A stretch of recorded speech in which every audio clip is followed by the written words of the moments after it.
Long, long ago, before the hills of Umatu land silence, before the names carried weight and shadows spoke truth, there lived a man called Nviri. The village of Umatu lay between rolling earth and whispering winds. By day, it was a place of work and order, of women pounding grain and men tending fields. By night, it transformed into something softer, where firelight danced and stories traveled from mouth to mouth like living things. And in those nights, Nviri was known for the way alcohol clung to him like a second skin, and for the way his laughter cracked through the air without shame. He was known for loud music and careless footsteps. Yet, above all, Nviri was known for his voice. When Nviri sang, even the wind slowed.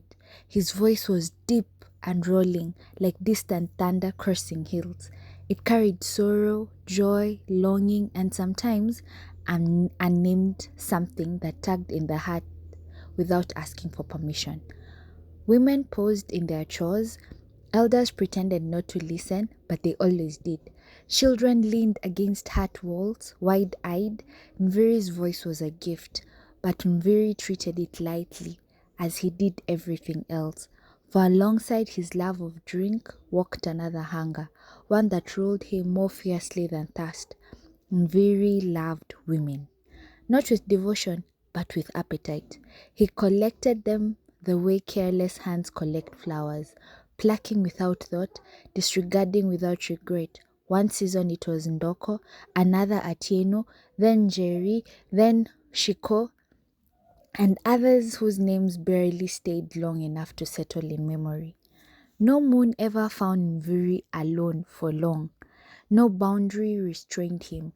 Married women and married maidens, those young and those older, Nviri did not ask who belonged where. Desire led him, and he followed like a willing child. The elders noticed. They called him beneath the great fig tree, whose roots were older than any living man.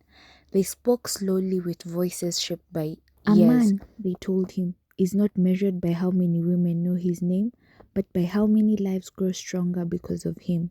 They warned him that strength scattered becomes weakness, that desire without discipline hollows the soul. They told him wealth does not flee suddenly, it leaks, little by little, through careless cracks, but Nviri laughed loud and unbothered.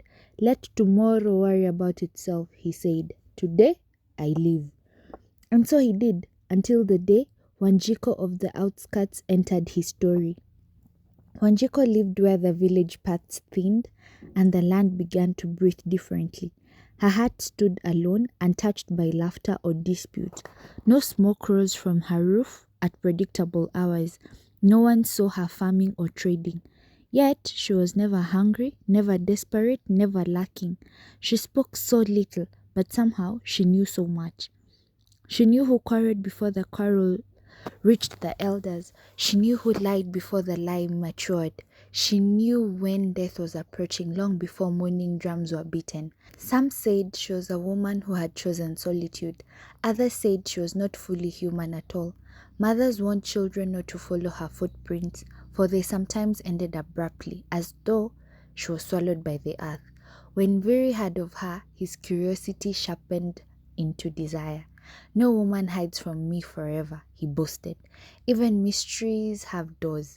And so, one evening, guided by arrogance and hunger, Nviri went to Wanjiko's hut. She welcomed him, no questions, no fear, no resistance.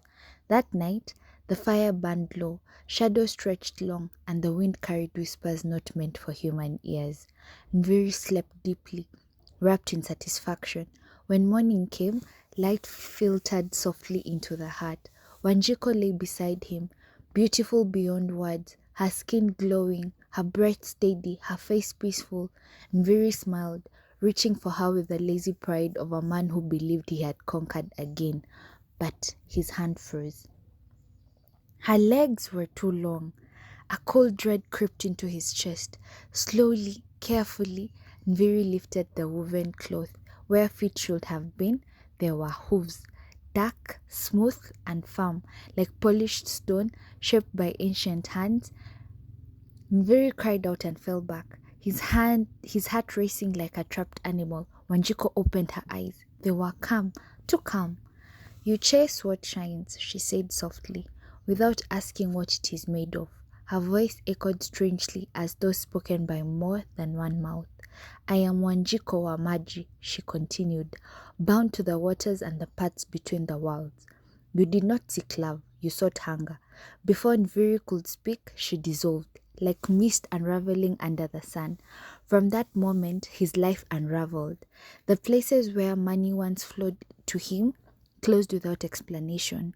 His voice, once golden, cracked and failed him. His songs no longer drew listeners, only pity.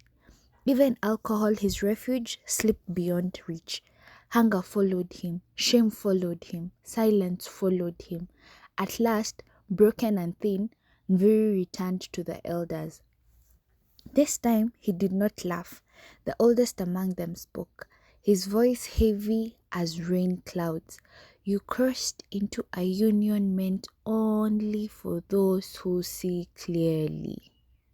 Spirits do not forgive recklessness easily," he told Nviri of Mwanga-Njiko. The river that remembers. The river remembers names, footsteps, and sins. If it accepts you, you may be released. Nviri was instructed to find 15 flamingo eggs, which symbolizes balance, reflection, and patience. He was to break them upon his head and immerse himself fully in the river's flow. The journey nearly killed him. For 2 months, Nviri walked. He crossed burning plains and bitter waters. Hunger bent his spine. Doubt gnawed his spirit. Many times he nearly turned back, but something within him, new and unfamiliar, pushed him forward. At last, by the lake, glowing pink with flamingos, he found the eggs. At the river, trembling, he broke them one by one upon his head. The yolk ran down his face, mingling with tears he had not known he still possessed. Then he stepped into the river.